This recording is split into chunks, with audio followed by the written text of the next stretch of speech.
Hi friends, मैं Roshan Kumar mission GS academy में आपका स्वागत है। डेली की तरह आज मैं फिर आपके लिए 40 क्वेश्चन का डिस्कशन लाया हूं, जो कि मंडे टू सैटरडे चलता है। इसमें 40 क्वेश्चन रहते हैं और 40 क्वेश्चन के चारों ऑप्शन का डीपली डिस्कशन किया जाता है, जो कि यह सीरीज आपके एग्जाम के दृष्टि से कतई जहर साबित होता है। जो भी स्टूडेंट इस सीरीज को अभी तक कंटिन्यू देखते आए होंगे, उनका जीके का तैयारी काफ़ी अच्छा हो गया होगा। मैं आशा करता हूं कि मैं अभी तक 117 वीडियो अपलोड कर दिया है। जो भी स्टूडेंट अभी तक 117 वीडियो को नहीं देखे हैं, वो प्लेलिस्ट में जाएं और सारे वीडियो यूट्यूब के प्लेलिस्ट में है और इसका पीडीएफ भी आपको टेलीग्राम में मिल जाएगा। और जो स्टूडेंट कंटिन्यू देखते आए हैं, उनकी जीके जीएस की काफ़ी अच्छी तैयारी हो गई होगी, मैं इसका गारंटी दे रहा हूं। और जो भी इसमें डिस्कशन में आपको बात बताया जाता है, जो बात आप इसमें नहीं जानते हैं, उसे आप अपने नोटबुक में ज़रूर नोट करें। वीडियो देखने का और पढ़ने का सबसे अच्छा तरीका है कि आप टेबल कुर्सी लगा कर बैठे, उसके बाद नोटबुक भी रखें और उसमें आप जो बात नहीं जानते उसे नोट करें। उससे होता क्या है कि आपका रिवीजन होते जाएगा और एक दिन ऐसा होगा कि आपकी तैयारी उस लेवल पर पहुंच जाएगा कि किसी भी एग्जाम में आप जीके जीएस के क्वेश्चन बनाने में सक्षम रहेंगे। और उतना ही मेहनत आपको मैथ और रीजनिंग पर भी करना है। और बिहार सचिवालय प्रीलिम्स का जो मॉडल सेट प्रैक्टिस चलता है, वो अभी फ़िलहाल बंद किया गया है ग्रुप डी के एग्ज़ाम की वजह से। उसमें 50 सेट अपलोड है। जो स्टूडेंट 50 सेट बनाना चाहते हैं तो आप मेरा टेलीग्राम चैनल ज्वाइन करें, वहाँ पर सारे पीडीएफ अपलोड है और मेरा यूट्यूब चैनल पर उसका वीडियो भी अपलोड है। आप वहाँ से आंसर मिला सकते हैं और कमेंट बॉक्स में अपना स्कोर भी बता सकते हैं। और कल मैं लाइव नहीं आ पाया था, रक्षाबंधन की वजह से कल छुट्टी थी, मैं बताया नहीं था, इसके लिए सॉरी। लेकिन आज लाइव 7 बजे हम लोग आएंगे। आप लोग को लाइव क्लास से काफ़ी ज़्यादा डाउट क्लियर होगा और आपको अच्छा भी लगता होगा कि उसमें क्वेश्चन पूछा जाता है और ऑनलाइन लोग ने जवाब भी देता है। तो मैं आशा करता हूं कि मैं जो भी बात आपको बताया हूं, वो आप बात को समझ गए होंगे। तो चलिए मैं इसी के साथ आज के सेशन का शुरुआत करता हूँ। आज का पहला क्वेश्चन क्या है, आइए देखते हैं। आज का पहला क्वेश्चन है, सरदा एक्ट किस से संबंधित है? सरदा एक्ट किस से संबंधित है? तो पशु हत्या से, बाल विवाह से, भ्रूण हत्या से और सती प्रथा से। तो सरदा एक्ट आपको ऑप्शन बी यानी कि बाल विवाह से संबंधित है। ईसा मसीह की माता का नाम क्या था? ऑप्शन ए मेरी, हीना, हेडन और जरीना। ईसा मसीह के माता का नाम आपको ऑप्शन ए यानी कि मेरी था। क्वेश्चन नंबर 3, अशोक का सबसे लंबा अभिलेख कौन सा है? तो अशोक से क्वेश्चन आपके एग्जाम में पूछा जाता है। यहाँ पर पूछा गया है अशोक का सबसे लंबा अभिलेख कौन सा है। तो अशोक का 14 अभिलेख है, उसमें सबसे लंबा अभिलेख की बात करें तो आपको 7वां अभिलेख है। और 13वां अभिलेख में अशोक के कलिंग के युद्ध के बारे में बात बताया गया है। और प्रथम जो अभिलेख है उसमें पशु बलि का निंदा की बात बताई गई है। और 9वां अभिलेख में सोम देवता की बात बताया गया है। तो आप 14 जो अभिलेख है, वो 14वां अभिलेख को आप अच्छे से याद रखेंगे। आपके एग्जाम में अशोक के अभिलेख से पूछा जाता है क्वेश्चन। और अशोक की बात करें तो सांची का स्तूप अशोक ने ही बनवाया था, जो कि मध्य प्रदेश में है। सबसे ऊंचा स्तंभ अशोक स्तंभ है। क्वेश्चन नंबर 4, चोल वंश का अंतिम राजा कौन था? तो आपके एग्जाम में दक्षिण भारत से भी क्वेश्चन पूछे जाते हैं प्राचीन काल में। तो चोल वंश का अंतिम राजा कौन था? तो राजराज प्रथम, राजेंद्र द्वितीय, महेंद्र वर्मन और राजेंद्र तृतीय। तो इसका करेक्ट आंसर आपको ऑप्शन डी हो जाएगा, यानी कि राजेंद्र तृतीय चोल वंश का अंतिम शासक था। और चोल वंश के संस्थापक आपको विद्यालय था। और इसकी राजधानी की बात करें तो तंजौर थी इसकी राजधानी। क्वेश्चन नंबर 5, अमृतसर नगर की स्थापना कब किया गया था? अमृतसर नगर की स्थापना आपको पंजाब में गुरु रामदास के द्वारा किया गया था। और इसकी स्थापना कब की गई थी, क्वेश्चन में ये बात को पूछा गया है। तो इसका करेक्ट आंसर आपको ऑप्शन ए हो जाएगा, यानी 1577 में अमृतसर की स्थापना की गई थी। ऑप्शन बी की बात करें तो 1627 में शाहजहां ने गद्दी पर बैठा था, जब जहांगीर के मृत्यु हो गई थी।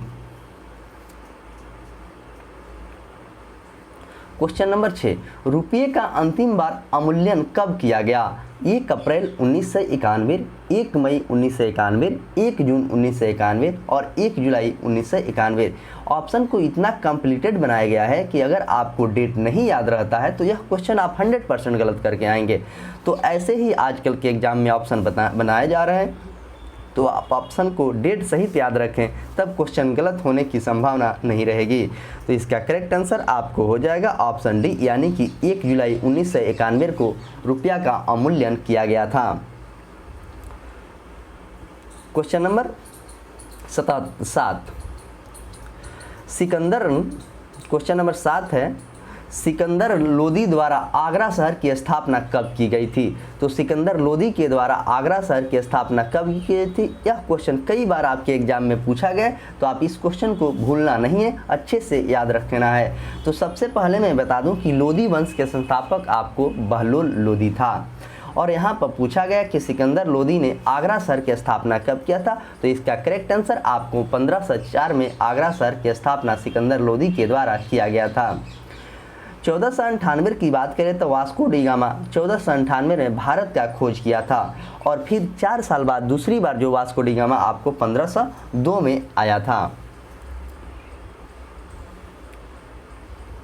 बहमन वंश का अंतिम शासक कौन था? बहमन वंश का अंतिम शासक कौन था? तो कलीमुल्लाह, दाऊद प्रथम, मोहम्मद शाह और ताजाउद्दीन फिरोज। तो बहमन वंश का अंतिम शासक की बात करें तो कलीमुल्लाह इसका अंतिम शासक था, और बहमनी वंश के संस्थापक हसन बहमन शाह के द्वारा किया गया था।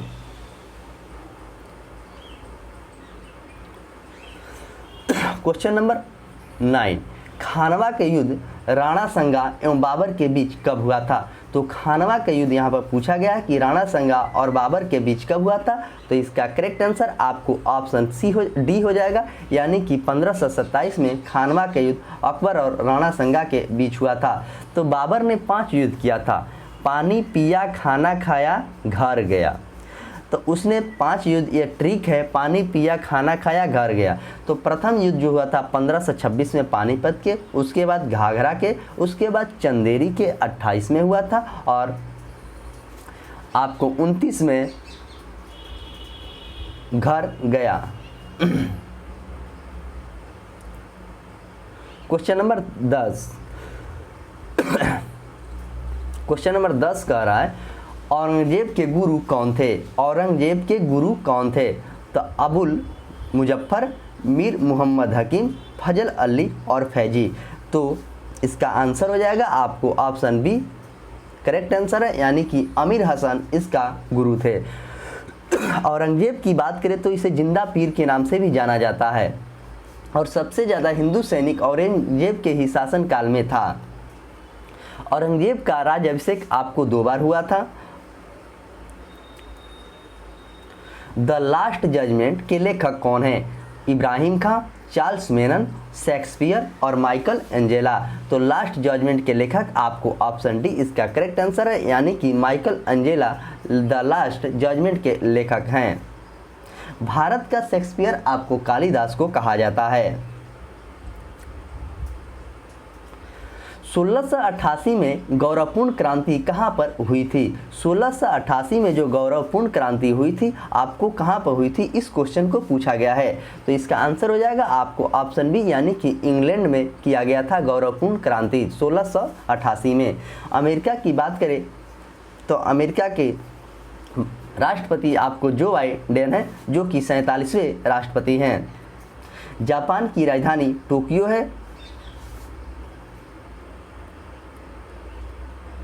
क्वेश्चन नंबर 13, महासागरीय जल का तापमान कितना डिग्री से कितना डिग्री के बीच में होता है? तो महासागरीय जल का तापमान पूछा गया है, तो 5 डिग्री से लेकर 13 डिग्री, 15 डिग्री से 13 और 5 से 33 और 15 से 23। तो इसका करेक्ट आंसर आपको हो जाएगा ऑप्शन सी, यानी कि 5 से 33 डिग्री के बीच में होता है। क्वेश्चन नंबर 14, भारत चीन के बीच पंचशील समझौता कब हुआ था? यह भी क्वेश्चन आपके एग्जाम में पूछा जाता है, तो इसको आप देखिए, ये भी क्वेश्चन का जो ऑप्शन बनाया गया है काफ़ी कॉम्प्लिकेटेड बनाया गया है। जब तक आपको डेट नहीं याद होता है तो इस क्वेश्चन का भी आप आंसर देने में असमर्थ रहेंगे। तो कभी भी आप किसी भी चीज़ को याद करें तो उसका डेट याद करने की ज़रूरत है। कुछ ऐसा चीज़ है जिसको डेट के सहित पूछा जाता है आपके एग्जाम में, तो वो सब डेट आप याद रखें। तो इसका आंसर हो जाएगा आपको ऑप्शन सी, यानी कि 20 अप्रैल 1954 को भारत और के बीच पंचशील समझौता हुआ था। आदि ब्रह्म समाज की स्थापना किसने किया था? आदि ब्रह्म समाज की स्थापना किसने किया था? तो राजा राम मोहन राय, रविंद्रनाथ टैगोर। तो आदि ब्रह्म समाज की स्थापना पूछा गया, तो पहले मैं बता दूं कि रविंद्रनाथ टैगोर को 1913 में सबसे पहले नोबेल पुरस्कार मिला था। और ओनली ब्रह्म समाज का पूछता तो इसका राजा राम मोहन राय ने 1828 में होता। तो यहाँ पर आपके एग्जाम में क्वेश्चन में पूछा गया कि आदि ब्रह्म समाज की स्थापना किसके द्वारा किया गया था? तो आदि ब्रह्म समाज की स्थापना, आइए ऑप्शन 2 और बचा है उसको देखते हैं, उसके बाद आपको आंसर क्लियर करते हैं। तो आदि ब्रह्म समाज की स्थापना आपको ऑप्शन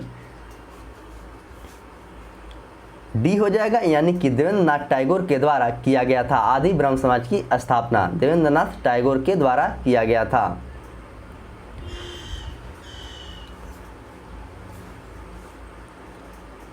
क्वेश्चन नंबर 16, भारतीय ब्रह्म समाज की स्थापना 1865 में किसने किया था? तो भारतीय ब्रह्म समाज, आदि ब्रह्म समाज और ब्रह्म समाज, आपको 3 क्वेश्चन पूछा जाएगा। तो ब्रह्म समाज की बात कहेगा तो राजा राम मोहन, और आदि ब्रह्म समाज के कहेगा तो देवेंद्रनाथ ठाकुर, और ब्रह्म समाज के ओनली कहेगा तो इसका आंसर हो जाएगा केशव चंद्र सेन। भारतीय ब्रह्म समाज केशव चंद्र सेन। वेदों की ओर लौटो, दयानंद सरस्वती ने यह नारा दिया था। क्वेश्चन नंबर 17, एकता सेना का गठन किसने किया था? 17 नंबर क्वेश्चन कह रहा है कि एकता सेना का गठन किसने किया था? तो आइए ऑप्शन देखते हैं, इल्तुतमिश, बलबन, अलाउद्दीन खिलजी और फिरोज शाह तुगलक। तो एकता के बात कहा है तो इसका आंसर हो जाएगा आपको ऑप्शन ए, यानी कि इल्तुतमिश के द्वारा किया गया था। बलबन की बात करें तो बलबन ने गद्दी पर 1266 में बैठा था। अलाउद्दीन खिलजी की बात करें तो इन्होंने बाजार नियंत्रण प्रणाली और माप तौल का प्रचलन अलाउद्दीन खिलजी ने किया था। और फिरोज शाह तुगलक ऐसा मुसलमान था जो कि ब्राह्मणों पर जिजिया कर लगाने वाला प्रथम मुस्लिम शासक फिरोज शाह तुगलक था।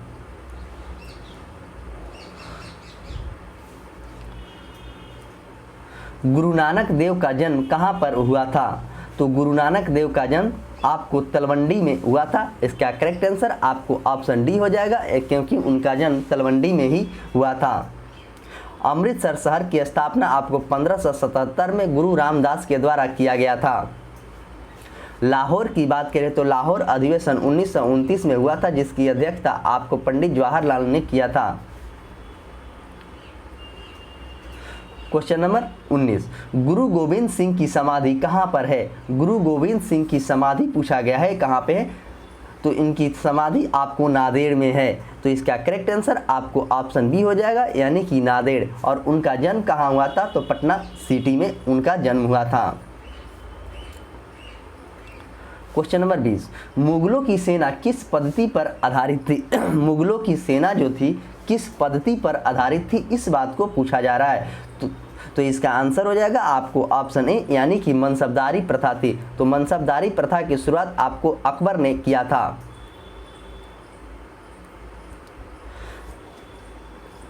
रैयतवाड़ी और महलवाड़ी, रैयतवाड़ी का संबंध और महलवाड़ी का संबंध और जमींदारी का संबंध। क्वेश्चन नंबर 21, सती प्रथा पर प्रतिबंध किस वायसराय के द्वारा लगाया गया था? तो सती प्रथा पर प्रतिबंध पूछा गया है, तो option a lord William Bentinck, lord Curzon, lord Hector Munro और लॉर्ड रिपन। तो सती प्रथा पर प्रतिबंध आपको लगाया गया था, option a lord William Bentinck के द्वारा। वही लॉर्ड कर्जन की शासनकाल की बात करें तो लॉर्ड कर्जन का शासनकाल में बंगाल विभाजन हुआ था, जो कि 1905 में। लॉर्ड रिपन की शासनकाल की बात करें तो 1880 से 84 तक था। इन्हीं के शासनकाल में नियमित जनगणना भी हुआ था। क्वेश्चन नंबर 22, संविधान का संरक्षक किसे माना जाता है? संविधान का संरक्षक उच्च न्यायालय, उच्चतम न्यायालय, संसद और राष्ट्रपति। तो इसका करेक्ट आंसर आपको ऑप्शन बी हो जाएगा, यानी कि उच्चतम न्यायालय के द्वारा संविधान के अंगरक्षक माना जाता है। उच्चतम न्यायालय की बात अनुच्छेद 124 में है और उच्च न्यायालय की बात अनुच्छेद 214 में है। संसद की बात करें तो अनुच्छेद 79 में है और राष्ट्रपति की बात करें तो अनुच्छेद 52 में है। तो मैं जितने चारों अनुच्छेद आपको बताया है, आपके एग्जाम में ये सब अनुच्छेद हमेशा पूछा जाता है, तो आप अच्छे से याद रखेंगे। सर्वाधिक भाषाएं कहाँ पर बोली जाती है? सर्वाधिक भाषाएं कहाँ पर बोली जाती है? तो इसका आंसर हो जाएगा आपको ऑप्शन ए, यानी कि भारत में सबसे ज़्यादा भाषा बोला जाता है।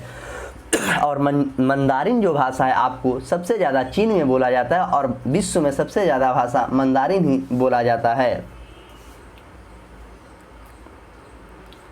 न्यू म्यूर द्वीप कहाँ पर स्थित है? न्यू म्यूर द्वीप कहाँ पर स्थित है, इस क्वेश्चन को पूछा गया।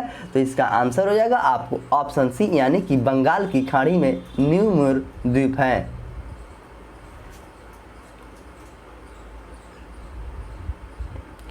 क्वेश्चन नंबर 25, तुलभद्रा किस नदी की सहायक नदी है? तुलभद्रा जो है किस नदी की सहायक नदी है? कर्नाटक में है। तो इसका आंसर हो जाएगा आपको ऑप्शन डी, यानी कि कृष्णा नदी की सहायक नदी तुलभद्रा है। और कृष्णा नदी की लंबाई की बात करें तो 1401 किलोमीटर इसकी लंबाई है और दक्षिण भारत की सबसे दूसरी बड़ी लंबी नदी वाली कृष्णा नदी है। और नागार्जुन सागर परियोजना जो सबसे बड़ा बाघ का परियोजना है इसी नदी पर है और यह महाबलेश्वरम की पहाड़ी से निकलती है।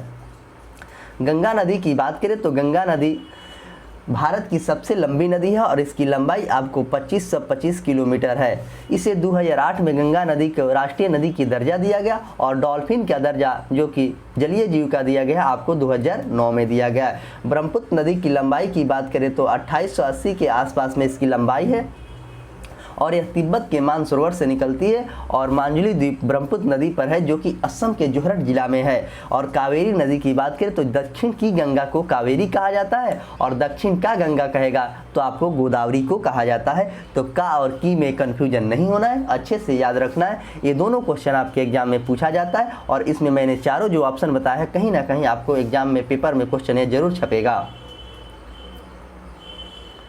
क्वेश्चन नंबर 26, फलों में कौन सा विटामिन नहीं पाया जाता है? पूछा गया कि फल में कौन सा विटामिन नहीं पाया जाता है। तो इसका आंसर हो जाएगा आपको ऑप्शन बी, यानी कि विटामिन डी फल में नहीं पाया जाता है। विटामिन डी की बात करें तो विटामिन डी का नाम कैल्सीफेरॉल है और विटामिन डी सबसे ज़्यादा आपको सूरज की रोशनी में पाया जाता है। और विटामिन डी का खोज आपको हॉपकिंस ने किया था। तो विटामिन डी से कौन सा रोग होता है ये भी चीज़ आपको याद होना चाहिए। तो विटामिन डी से कौन सा रोग होता है? तो सूखा रोग होता है, यानी रिकेट्स रोग होता है, ऑस्टियोमाइलिसिस रोग होता है। तो मैंने एक आप लोगों के लिए विटामिन का वीडियो डाला है जो कि 20 मिनट का वीडियो है। उस वीडियो को आप अच्छे से जाकर देखें, विटामिन का कोई भी क्वेश्चन नहीं छूटेगा। उसमें हर टॉपिक को जहां से क्वेश्चन एग्जाम में पूछे जाते हैं उसमें सारे चीज़ को 20 मिनट में बताया गया है। अगर आप उस वीडियो को 2 से 3 बार देख लेंगे तो आपको वह वीडियो याद हो जाएगा और विटामिन का क्वेश्चन आपका गलत नहीं होगा। और विटामिन बी की नाम बताएं तो विटामिन बी का आपको थायमिन है और विटामिन ई का टेकोफेरॉल है और विटामिन के का नाम आपको फिनोक्विन है। तो ये सारे विटामिन को अच्छे से याद रखेंगे। क्वेश्चन नंबर 27, मंगलम सिंचाई परियोजना किस राज्य में है? मंगलम सिंचाई परियोजना जो भारत के किस राज्य में है, इस बात को पूछा गया है। तो इसका करेक्ट आंसर आपको ऑप्शन ए हो जाएगा, यानी कि मंगलम सिंचाई परियोजना केरल में है। कर्नाटक की बात करें तो सबसे ज़्यादा कहवा आपको कर्नाटक में होता है। तमिलनाडु की बात करें तो तमिलनाडु भारत के एक ऐसा राज्य है जहाँ पे गेहूं का खेती नहीं किया जाता है। और आंध्र प्रदेश की बात करें तो आंध्र प्रदेश में सबसे ज़्यादा आपको अंडा होता है। क्वेश्चन नंबर 28, महात्मा गांधी को राष्ट्रपिता किसने कहा था? तो यह क्वेश्चन पूछा गया कि महात्मा गांधी को राष्ट्रपिता किसने कहा? जवाहरलाल नेहरू, रविंद्रनाथ टैगोर। तो महात्मा गांधी का राष्ट्रपिता किसने कहा, इस बात को पूछा गया। तो इसका आंसर आपको हो जाएगा सुभाष चंद्र बोस। आइए 2 ऑप्शन पहले देखता हूँ।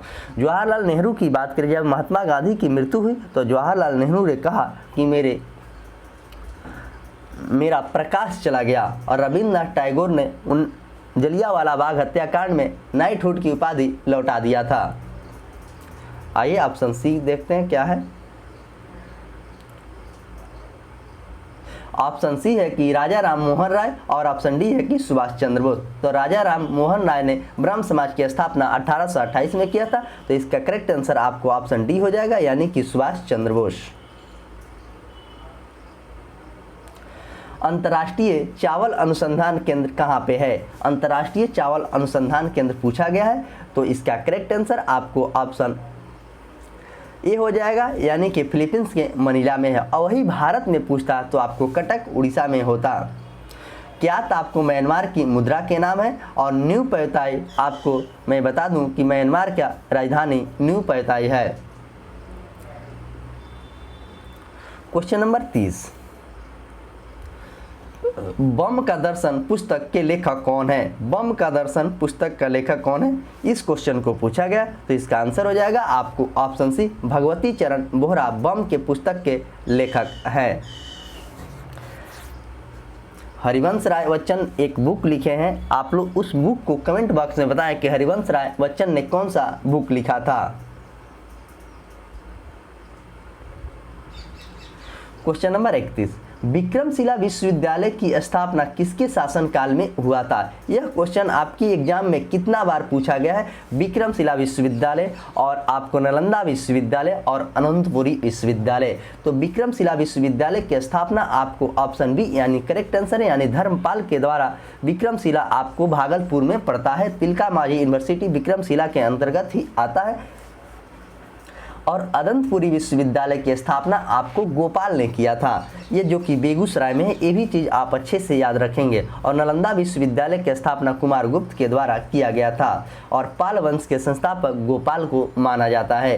तो ये सारे चीज़ को आप अच्छे से याद रखेंगे। आपके एग्जाम में ये सब क्वेश्चन पूछे जाते हैं। जो रनिंग में क्वेश्चन रहता है उसे आपको भूलना नहीं है। जो रनिंग का क्वेश्चन गलत करता है उसका रिजल्ट होने में काफ़ी दिक्कत आती है। तो आप रनिंग का क्वेश्चन कभी भी ना भूलें। और मेरा दोनों सीरीज से आप कंटिन्यू जुड़े रहें, आपको काफ़ी ज़्यादा फायदा मिलेगा और काफ़ी आपका अच्छा तैयारी भी हो जाएगा। और लिंक को ज़्यादा से ज़्यादा शेयर कीजिएगा कि और भी स्टूडेंट को इससे लाभ मिले। मुस्लिम देश की प्रथम महिला प्रधानमंत्री कौन थी? मुस्लिम देश की प्रथम महिला प्रधानमंत्री कौन थी, इस बात को पूछा गया है। तो शेख हसीना, महबूल खातून, बेंजूर भुट्टो और जुबैदा खातून। तो इसका आंसर हो जाएगा आपको ऑप्शन सी, यानी कि बेंजूर भुट्टो जो कि पाकिस्तान के थे। क्वेश्चन नंबर 33, लैंड एस्टीनर ने रक्त समूह का खोज किसने किया, कब किया था? लैंड एस्टीनर ने रक्त समूह का खोज कब किया था, इस बात को पूछा गया है। तो इसका आंसर हो जाएगा आपको ऑप्शन सी, यानी कि 1901 में उन्होंने खोज किया था। ऑप्शन डी की बात करें तो 1919 में आपको मॉन्टेगू चेम्सफोर्ड सुधार हुआ था। और रक्त समूह का खोज लैंड एस्टीनर ने किया था। और रक्त परिसंचरण का पूछेगा तो आपको विलियम हार्वे होगा। और सबसे ज़्यादा रक्त दाता कौन है तो वो, और सर्वग्राही कौन है तो ये भी चीज़ को आप अच्छे से याद रखेंगे। ये भी आपके एग्जाम में पूछा जाता है। ज्ञानपीठ पुरस्कार प्राप्त करने वाली प्रथम महिला साहित्यकार कौन थी? ज्ञानपीठ पुरस्कार प्राप्त करने वाली प्रथम महिला साहित्यकार कौन थी, इस बात को पूछा गया है। तो इसका आंसर हो जाएगा आपको ऑप्शन बी, यानी कि आशापूर्णा देवी को सबसे पहले ज्ञानपीठ पुरस्कार महिला में मिला था। और वही पुरुष में पूछता तो जी शंकर कुरूप। और ज्ञानपीठ पुरस्कार की शुरुआत आपको 1965 से किया गया है।